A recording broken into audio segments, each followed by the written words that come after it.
Hey everybody, what is going on? I hope your day went wonderfully. I'm looking at my phone and I'm trying to figure out. Yep, once again, I slept a shitload after what I had to do.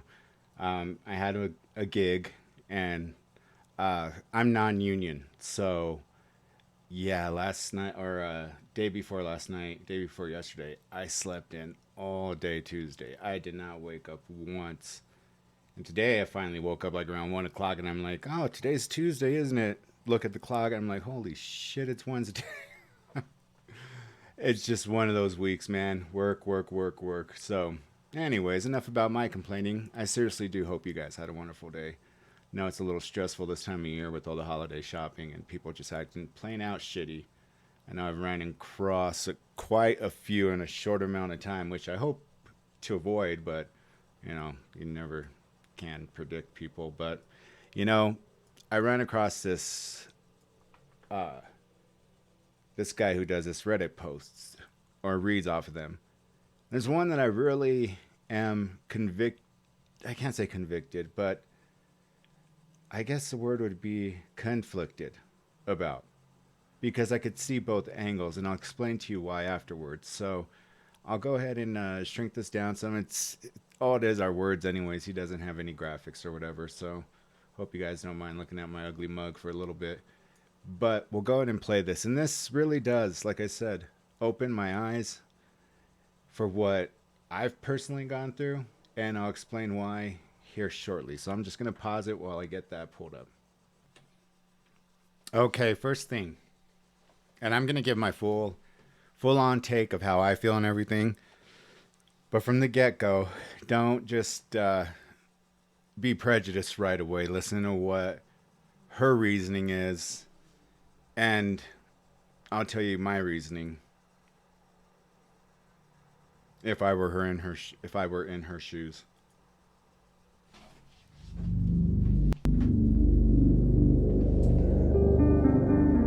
Since starting this channel, I have covered a wide range of different people, both good and bad. But for today's video, I wanted to cover someone who could be debated on if they were in fact a bad person, or just someone who was pushed to their brink and felt that they had no other choice. I am referring to a Reddit user going by the handle Special Needs Devil 1, and her post that she made to the r/confession board, where she told a story of how her life had spiraled and become filled with misery and emptiness. How she felt that she had no other option and had to make a choice that she felt was an easy choice to make, but knew that it would be a choice that people would judge her over. This is the story of Special Needs Devil 1 and shows that truly everyone has their breaking point.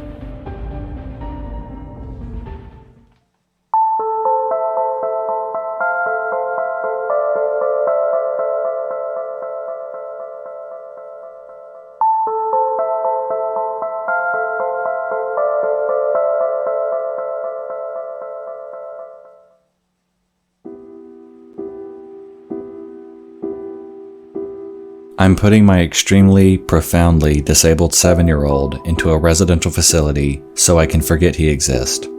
I'm not sorry.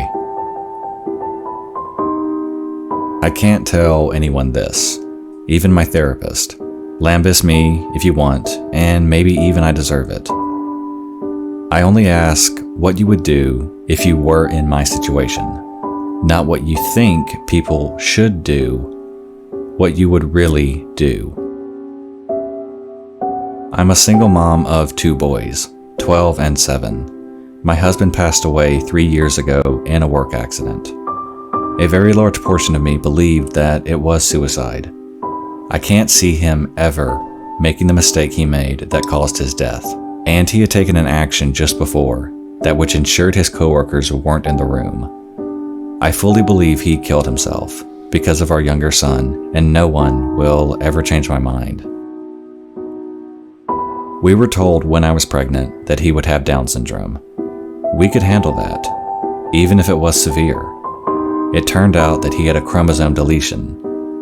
His disorder is kind of rare, so I won't post about which specific one, but suffice to say, he'll never be anything more than he is now, or has ever been. And what he is nothing. He doesn't appear to have any awareness and never has. His eyes are locked into one position. He doesn't respond to noise, touch, or pain. He is total care. He is capable of nothing. He is tube fed and on oxygen. He is in diapers and will be forever.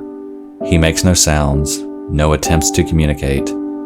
He never really even cried as a baby. He has never made an attempt to interact with anyone or his environment. I'm not upset because I got a special needs imperfect child. I feel the way I feel because this thing takes up 200% of my time and does nothing. I didn't get an imperfect child. I didn't get a child. I don't love him. He doesn't have a personality. There is nothing to love. And yet I'm responsible for him. In addition to his extreme delays, he's also medically fragile. Respiratory crisis, fecal impactions, his automatic nervous system doesn't function properly, issues with his G-tube, infections, pressure sores, no matter what we put him on or how we position him. Our older son has suffered because his non-existent brother has colored everything in his life. He's had medical care get delayed because there's only one of me and his brother is more critical. We do have a visiting home nurse, but only 20 hours a week, and we aren't eligible for more. I was starting law school. I gave up my dreams and my plan for my children for this potato. My older son can't do a lot of things that he wants to do because of the younger's need for care and appointments. The final straw was I heard a sound. I went into younger son's room to check, thinking that he had forgotten how to breathe again, and saw older son hitting him and screaming, "You're why I don't have a mother. You're why I don't have a father. You're why I can't have any friends over. You're why I can't be in sports. I didn't ask for you, and I hope you die." Instead of being horrified, I watched. And my younger son just did not react. No signs of pain or fear or upset. No reaction at all. He breathes, but he is not alive. He doesn't know who I am. He doesn't know who older son is. He has no sense of self, life experience, or awareness of his surroundings. He doesn't need to be in my home. He doesn't know or care where he is. He is genetically my son, but he is not family. My previously abused, brain-damaged cat, who can't walk straight, has more of a personality and is far more lovable than my child. In fact, I was looking forward to raising a Downs baby, even one with severe impairments for that reason. With disability can come gifts. This boy is not a gift. He is a genetic mistake I probably should have miscarried, and would have definitely terminated if I'd known he would be like this. And the flip side is, if he has awareness, he's miserable, and there is nothing I can do. If he has likes and dislikes, no one knows what they are. If he is in pain, he can't tell anyone. If he wants anything, he can't communicate. He's had every imaginable therapy. Nothing has made a difference. And so he's leaving our home on the 29th. I feel excited and relieved, and then guilty, because I know we will be happier with him gone. He's already taken my husband and my son's father. He was working so much overtime to pay for the cucumber's care, for the experimental therapies insurance wouldn't cover, because this one was going to be the breakthrough. He was tired and defeated and disappointed. He sought counseling as well, but I don't think he could ever say the words, "I don't want my son in my home," either. He's ruined my older son. I'm so wrapped up on the younger, I never really realized how ignored and damaged he was. He lost his father too. I didn't just lose my husband. He is my priority now, and this malignant lump can be someone else's problem. At least they'll be paid a wage to care for him. At least they'll get a break from when they want to punch out. I just never want to think of him again, and I'm not sorry. And for that, I'm sorry. Thanks for reading. Okay, so obviously that was a lot of information to take in, and I'm sure by this point, you all are feeling a range of emotions. Some of you are probably disgusted by OP's actions, some of you are probably fuming and angry, and others are probably confused and torn on how to feel. No matter what anyone is feeling, do not feel guilty for how you feel because they are your emotions and nobody can tell you that you are wrong. There is a lot to unpack here, so let's start with the overall subject matter. OP has a disabled son who requires constant 24/7 care. Obviously, her son will never be able to do the normal things that we would be able to do, like getting a job, going to school, moving out, and finding their own path in life. Instead, her son will, for the rest of his life, be fully dependent on the care of another person. That, in and of itself, is a monumental task and something I feel a lot of people are not going to realize at first, that for the remainder of your life, you will be responsible for the care of this individual.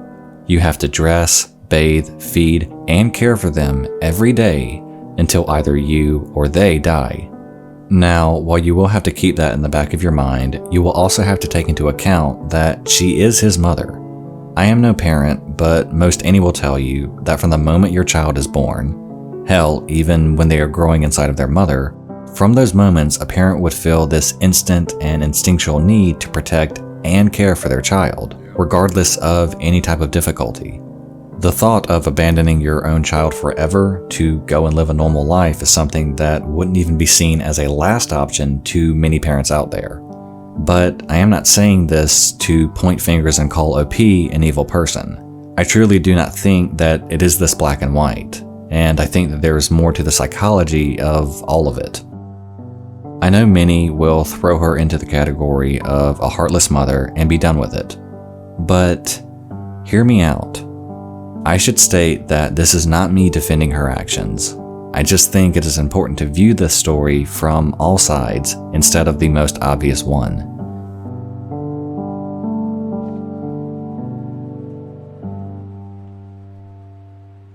Okay, so I was quiet throughout the whole thing and didn't pause it because I wanted you guys to hear it, word for word. The way I feel, and normally 99.999% of the time I'd be calling her an effing witch. What kind of person are you? You effing F this, F that. I'd just be going off. But I know for 100% fact, it is not easy whatsoever. The reason why I say that was my oldest uncle, besides my grandfather, would have been considered like, the matriarch of the family. Was always, he always dressed well. Him and my dad and all my other uncles, they all owned all these, dive bars and stuff like that. So they made a good living. And my uncle was I was like the apple of his eye. Any chance he got to have me around, him and his wife, which she was like my second mother. She married into the family, and she was like my second mom. And they ended up having a little daughter when I was about 3 or 4 years old. Her name was Marissa. And she came out with her hips dislocated, and her skull was severely misshapen, and not from anything that the doctors did, as it was a C-section. It was just the way it developed in her while she was, growing. And so as she was growing, her brain is just getting pushed up against the way her skull is hardening, and she ended up with severe cerebral palsy. I mean, you're talking about not even being able to say hi or bye. But the thing is she did have memory and recollections of people. So for instance, if I were to go over, we used to watch the Bronco game at my aunt's house. My dad lived there, helping her, for room and board my dad would watch over Marissa, and that would pay my dad's room and board. So my aunt, who was like my second mother, her name's Diane, so she could go out and work and all that. And Marissa would have a caretaker. And I never seen my dad really light up because he wasn't like that with me. And I didn't find out I had a sister until, his funeral or while he was on his deathbed. So talk about being surprised and shocked about everything. Here I end up, I have a sister. And here my dad becomes the most responsible in his entire life, watching over this little girl. And I always thought little, I don't know why, just because of the way she looked, but she was, you know, I'm 42 and she passed away this year, about maybe 4 months ago, and she was 37 years old. And I always said little girl because her body didn't grow, and I don't know other than when she knew you or recognized you, like her mode of communication was to rock back and forth and clap like that, and sometimes she would make some noise, and she had a really big overbite. And whenever she would see me, she would, reach for me and come and give me a hug. So she was semi cognizant of what and who was around. But for instance, if you were to take her to like a stranger, she would not, like, she could barely walk, so you would help her walk. But if she didn't like ever meet a person before, she wouldn't just go willingly. And I know this kid, who she's talking about, he's a complete vegetable, and at least my cousin Marissa did have personality. But my uncle died fairly early on in my life, which was a tough one. And then was the worst one was my aunt, because we kept on saying and thinking to ourselves, who's gonna watch over Marissa? And it's like nobody on her mom's side of the family lifted a hand or raised a hand that, hey, we'll help you guys, with Marissa. No, it's the family that my aunt married into her that watched Marissa. And my aunt was awesome. No, in front of people, in front of me, in front of others, yeah, she was wonderful with her. Maybe she could have been different with her, behind closed doors, upset, taking out her problems on her, but she never displayed a bad bone in her body. She was always so, so kind. And her family was from the Philippines, but she looked far more, because her mother married a Mexican man. So she looked far more Mexican than Filipino, but you could still tell like she kind of had like these real like slanted eyes. And the thing with Marissa was she came out looking white, like just like a Caucasian white girl, and genetically she was already behind the curve. And to my dad, that was his like baby, and I'm glad. I never once got jealous. My dad maybe went to one of my football games. He would call me on my birthday, but he would never, like, the only time he ever needed me was if I could go pick up his pills for him, which, he passed. It didn't do him any better, but he was taking vials, and I mean the largest bottles you can get of Percocet, oxycodone, the same thing. And still though, I mean, that just upped his time to pass away. But he actually got her to say hi. The first time in her life she had ever said a word to have, spoken aloud, and that just blew us away. And so my cousin and his wife, they took on the challenge, and his wife is like an A plus. Like, that woman, she does so much for that household, so much for my cousin. I mean, he couldn't have asked for a better woman in his life. Like, they truly are a team, and like unlike most people that I've known, including myself, they never once would bitch over, what do you want for dinner? Something menial or something like that, because they knew and understood life is more important about, what are we going to go out to eat? What do you feel like eating? Or, just bitching and complaining and bickering. That was not them whatsoever. And during the whole time, my aunt, who lived there with my cousin, his mom, she ended up passing away. And then 3 weeks later, Marissa passes away. And in a way, it was a blessing in disguise because she couldn't convey her emotions. She couldn't convey, her needs. You know, she could clap and semi remember people. But, we're the type of family, and I always say this whenever I mention this before, not a lot of Hispanic families throw their elders in um, assisted living. It's just a thing of, they watched us as we got older, and, now it's our turn to watch them as they, are getting older. And at that point where they're, we brought in my grandma when she had dementia. I'm going to be bringing in my mom here in the next year because, she's starting to get, health problems, and she's 75. So it's around that same time. And, on the dating circle, I don't care. Women could judge me all they want if they're like, oh, you live with your mom? Well, no, she actually lives with me, but she's here so I could help take care of her. And with my cousin Marissa, my cousin was already married, and his wife did everything she could for that little girl.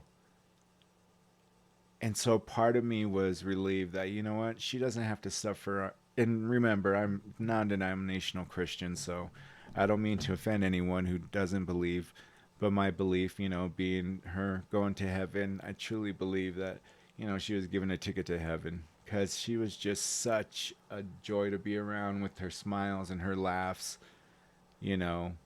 And she would cry, so at least she was showing some emotion, but, you know, the preacher had made a good point, like, yes, she's young and she's gone, but if the Lord had an opportunity and said, "Hey, I'm going to give her back to you guys, for a few more years," would you be selfish enough to take that away from Marissa, from her living in the kingdom of God? And it's like, no, because she's suffered her whole entire 37 years of existence. And I am so happy and so just